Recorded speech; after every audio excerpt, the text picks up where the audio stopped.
एक नहीं बल्कि दो मर्डर केस में ब्लिंकिट तक साजिश के तार जुड़ गए।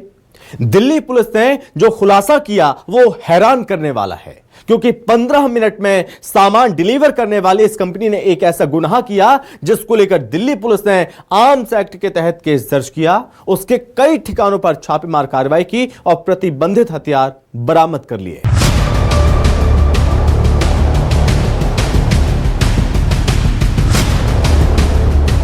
मर्डर करने वाले हथियारों की ऑनलाइन सेल लगी। खरीद लो, जहां चाहो वहां मंगाकर देख लो।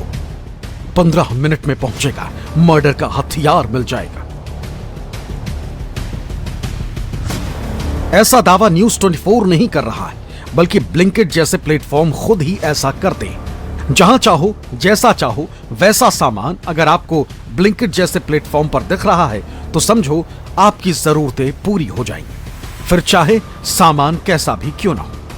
हाँ, सामान कैसा भी क्यों ना हो, वो चाहे मर्डर का हथियार ही क्यों ना हो, अगर ब्लिंकिट की साइट पर वो हथियार भी उपलब्ध है तो वो अपने तय समय पर जहां चाहेंगे वहां डिलीवर करेगा। मतलब बाजार की हर जरूरत को पूरा करने की चाहत, नियम और कानून को ठेंगा दिखाकर अपनी कमाई को अपना लक्ष्य बनाने वाले अब अपनी ही चालाकी के चलते कानूनी मकड़जाल में फंस चुके हैं, क्योंकि दिल्ली पुलिस को इस कंपनी से बेचे गए सामान की भूमिका मर्डर केस में मिली। ऐसे में दिल्ली पुलिस ने ब्लिंकिट के ठिकानों पर छापा मारा और बड़ा खुलासा किया। दिल्ली पुलिस ने ऑनलाइन शॉपिंग प्लेटफॉर्म पर प्रतिबंधित चाकू बेचे जाने का खुलासा किया और दरअसल दिल्ली पुलिस इस छापेमारी से पहले ब्लिंकिट से ही एक चाकू ऑर्डर करती और ब्लिंकिट उस चाकू को तय समय के अंदर ही डिलीवर करती। जिस चाकू को दिल्ली पुलिस ने ब्लिंकिट से ऑर्डर करके अपने एड्रेस पर मंगाया, वैसे ही चाकू का इस्तेमाल 2 अलग-अलग हत्याओं में हो चुका है।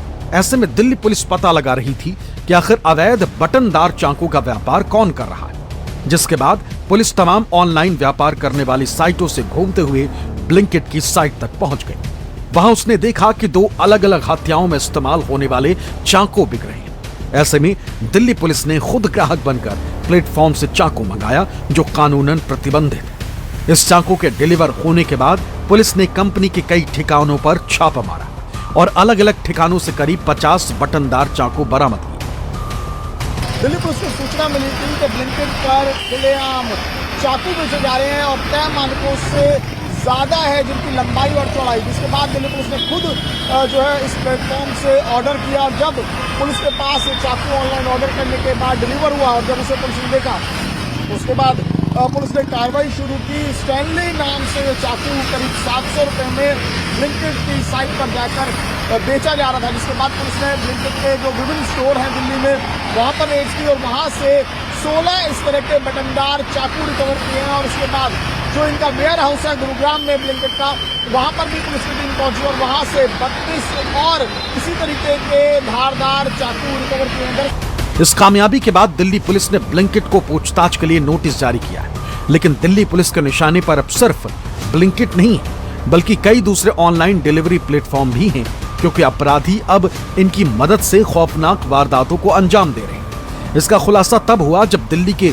ख्याला इलाके में 2 अलग-अलग हत्या की घटनाओं में हुई गिरफ्तारी के बाद आरोपियों से दिल्ली पुलिस ने पूछताछ की तो उन्होंने बताया कि वारदात में इस्तेमाल किए गए चाकू ऑनलाइन प्लेटफॉर्म ब्लिंकिट से खरीदे गए। इस इनपुट के आधार पर पुलिस ने खुद ग्राहक बनकर प्लेटफॉर्म से बटनदार चाकू ऑर्डर किया।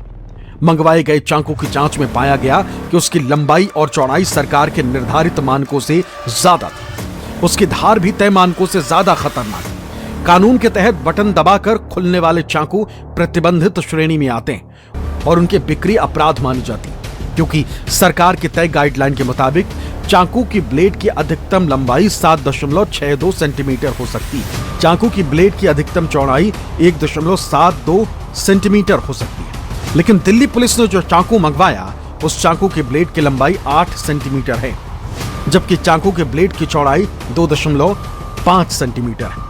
सवाल है कि जब चाकुओं जैसे हथियारों को बाजार में बेचने के लिए सरकार ने मानक तय कर रखे हैं, तो फिर ऐसे चाकुओं की बिक्री खुलेआम अब तक कैसे हो रही? क्या जिनकी जिम्मेदारी है जांच करने की उन्होंने भी आंख बंद कर ली? क्या ब्लिंकिट ने जानबूझकर तय मानकों की अनदेखी की? क्या नियम कानून को ठेंगा दिखाकर सिर्फ व्यापार को तवज्जो दी गई?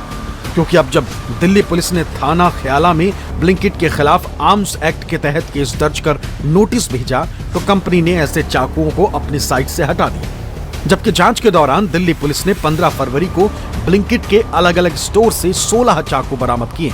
16 फरवरी को गुरुवार में ब्लिंकिट के एक वेयर हाउस में छापेमारी कर 32 और अवैध चाकू बरामद किए गए। इन सबको मिलाकर अब तक दिल्ली पुलिस को 50 खतरनाक धारदार चाकू मिल चुके हैं। अब दिल्ली पुलिस ये पता लगाने में जुटी है कि ये चाकू किस सप्लायर के जरिए प्लेटफॉर्म पर पहुंचे और बिक्री की निगरानी कैसे की जा रही है। इसके साथ ही कई दूसरे ऑनलाइन ऐप भी जांच के दायरे में, जिनको पूछताछ के लिए नोटिस जारी किया गया है। लेकिन सवाल यह है कि ऑनलाइन प्लेटफॉर्म्स पर बिकने वाले सामान की निगरानी और जवाबदेही किसकी? क्या ऑनलाइन सुविधाओं के नाम पर कहीं भी कुछ भी किसी को भी डिलीवर किया जा सकता है? क्या कोई जांच पड़ताल नहीं की जाएगी? खासकर धारदार हथियार जब सप्लाई किए जा रहे हैं तो क्या किसी भी तरह की गाइडलाइन को फॉलो नहीं किया जाएगा, जैसे ब्लिंकिट ने किया? Bureau report, news 24।